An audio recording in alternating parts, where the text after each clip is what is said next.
जी, break के बाद एक दफ़ा फिर आपको खुशामदीद कहते हैं। 23 सितंबर को स्वात के इलाके मालम जब्बा में एक अफसोसनाक वाक़या पेश आया। दहशतगर्दी का वाक़या हुआ और उसमें कम से कम एक पुलिस एहलकार शहीद और 4 जख्मी हुए।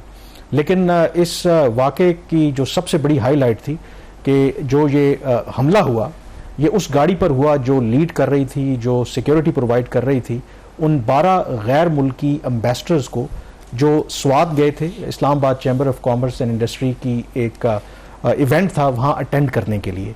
और ये तो खुशकिस्मती थी दो कि एक पुलिस एहलकार ऑफ कोर्स शहीद हुआ, लेकिन ये खुशकिस्मती थी कि तमाम जो गैर मुल्की सफ़ीर थे वो उसमें बच गए, महफूज रहे, किसी को कोई नुकसान नहीं हुआ और उनको बाहिफाजत पाकिस्तान इस्लामाबाद में वापस लाया गया। उनमें जो ईरान, रूस, जिम्बाब्वे और कई जो सेंट्रल एशियन जो कंट्रीज़ थी उनके एम्बेसडर्स वहाँ पर मौजूद थे। और आप इमेजिन करें कि खुदा न खास्ता अगर उन एम्बेसडर्स को नुकसान हो जाता, उन डिप्लोमेट्स को नुकसान हो जाता तो पाकिस्तान का इमेज कितना ख़राब होता। इमेज अभी भी ऑफ कोर्स ये बहुत बड़ा धचका है, क्योंकि आम तौर पर इस तरह के हाई प्रोफाइल जब विजिट्स होते हैं और ख़ास करके उस रीजन के अंदर, स्वात वो रीजन है जो किसी ज़माने में आपको पता है कि दहशतगर्दों का गढ़ था और आज भी कहा जाता है कि वहाँ पर अफगान तालिबान के दोबारा अफगानिस्तान में आने के बाद वहाँ पर एक दफ़ा फिर दहशतगर्द जो हैं वो इकट्ठे हो रहे हैं। तो इस एतबार से आई थिंक सिक्योरिटी की जो अरेंजमेंट है वो एक्स्ट्रॉर्डनरी होने चाहिए थे। अब शहबाज, जो सबसे इंपॉर्टेंट बात है कि इसमें एक तरफ ये जो वाक़या पेश आया कई सवालात को इसने जन्म लिया। नंबर 1 कि एक तो किसी भी ग्रुप ने जिम्मेदारी कबूल नहीं की। कलअदम तहरीक तालिबान पाकिस्तान ने कहा कि ये हमने नहीं किया, उल्टा इल्ज़ाम उन्होंने पाकिस्तान के इदारों के ऊपर डाल दिया। It could be part of their tactic कि फर्दर पाकिस्तान के अंदर डिविजन्स आप पैदा करें। दूसरा जो सबसे इंपॉर्टेंट बात है कि ये जो विजिट आपने सुना होगा कि जो केपी गवर्नमेंट है, क्योंकि स्वात केपी में है, तो उन्होंने कहा कि जी हमें तो इसके बारे में पता ही नहीं था, हमें तो फेडरल गवर्नमेंट ने या वजारत खारजा ने इन्फॉर्म ही नहीं किया। बट मोर इम्पॉर्टेंटली जो सबसे आप कह सकते हैं कि बड़ी एक हैरान कुन बात है कि दफ्तर खारजा का ये कहना है कि उनको भी नहीं पता था कि ये जो विजिट हुआ। उनको ये ज़रूर पता था, वो कहते हैं कि कुछ इंडिविजुअल जो लोग जो एम्बेसडर्स केपी जाना चाह रहे थे वो उनको इन्फॉर्म किया गया था और जो भी SOPs फॉलो किए गए थे। लेकिन मैं बल्कि वो जो कोर्ट है दफ्तर खारजा की तर्जुमान ने कल जो प्रेस कॉन्फ्रेंस की, जो उन्होंने कहा कि जहाँ तक इस तकरीब का ताल्लुक है जो चैम्बर ऑफ कॉमर्स ने मुनक़्क़िद की थी, इस तकरीब की तफसीलात चैम्बर ऑफ कॉमर्स की जानिब से वजारत खारजा के साथ शेयर नहीं की गई।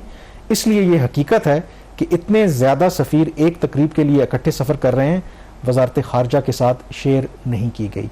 हम इस वाक़े को दुरुस्त करने और मुस्तकबिल में इसको बेहतर बनाने के हवाले से गुफ्तगू और दाखिली मशावरत के अमल में हैं।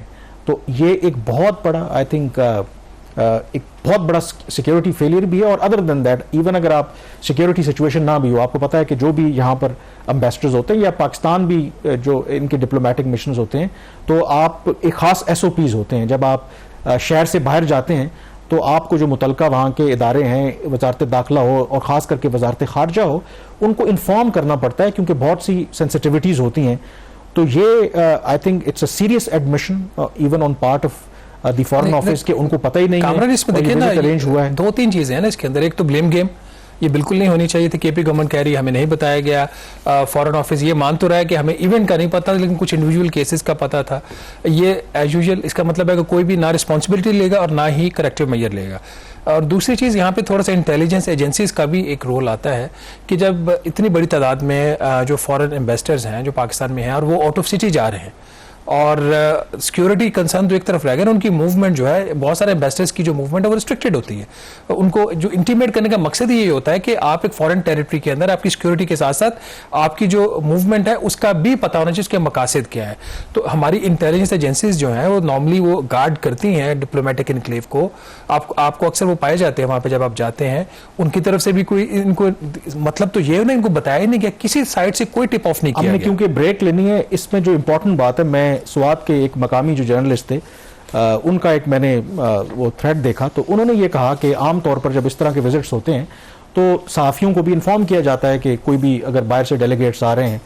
तो उनका ये कहना था कि इस विजिट के बारे में या तो केपी पुलिस या जो मुतलका इंटेलिजेंस के इदारे थे सिर्फ उनको मालूम था। इवन जब ये वाक़या पेश आया तो क्योंकि आपको पता है कि उस रीजन में दहशतगर्दी के वाक़यात हो रहे हैं, तो बेशतर जो मकामी सहाफ़ी थे उन्होंने इसको एज नॉर्मल एक वाक़या लिया कि IED का एक्सप्लोजन हुआ है, उसमें एक पुलिस एहलकार शहीद हो गया है और जब उन्होंने डीपीओ से मुख्तलिफ लोगों से पूछने की कोशिश की, कुछ जो जर्नलिस्ट कह रहे थे, और उन्होंने कहा हाँ ये एक वाकया हुआ, लेकिन अचानक से जो रॉयटर न्यूज़ एजेंसी है वहाँ पर खबर आई कि एक्चुअली तो ये हमला जो डिप्लोमेट्स थे उनके काफिले पर हुआ है, और उसकी तस्दीक खुद एक सीनियर पुलिस एहलकार ने की। तो वहाँ पर वो मकामी सहाफ़ी हैरान थे कि एक ऐसी खबर जो हमें तो नहीं दी गई, और हमें तो किसी को पता भी नहीं था कि फॉरेन एम्बेसडर्स आ रहे हैं, इतनी सीक्रेसी थी इस विजिट के हवाले से, और वो एक खबर एक इंटरनेशनल न्यूज़ एजेंसी को दी जाती है। उसमें डेफिनेटली जो एम्बेसडर होंगे उनमें से किसी एक ने भी टिप ऑफ कर सकते हैं फॉरेन न्यूज़ एजेंसी को, ये वो कर सकते हैं, लेकिन कहने का मकसद ये है कि इस विजिट को लेकर के इतनी सीक्रेसी बहुत ही सीरियस लैप्स भी है, और प्लस जिस तरह आप बात कर रहे हैं, नंबर वन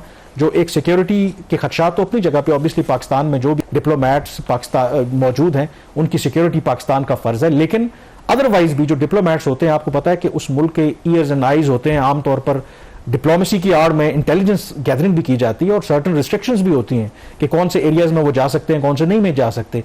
तो अगर दफ्तर खारजा को नहीं पता, बाकी इदारों को नहीं पता, तो आई थिंक जिस तरह आप दफ्तर खारजा कह रही है कि हम पूरे सिस्टम को एवेल्युएट कर रहे हैं, तहकीकात भी कर रहे हैं, और कोशिश करेंगे कि एक नई जो हिकमत अमली है और नए जो प्रोटोकॉल्स हैं उनको लागू करें, और मुस्तकबिल में इस तरह का जो वाक़या वो ना होने पे पाए। यहाँ पे ब्रेक लेंगे और ब्रेक के बाद जिक्र करेंगे कि पाकिस्तान कैसे कोशिश कर रहा है कि अब दिफाई साजो सामान, खास करके जो लड़ाका तैयारे हैं, वो बाकी ममालिक को फरोख्त करें। ब्रेक के बाद इस पर बात करेंगे।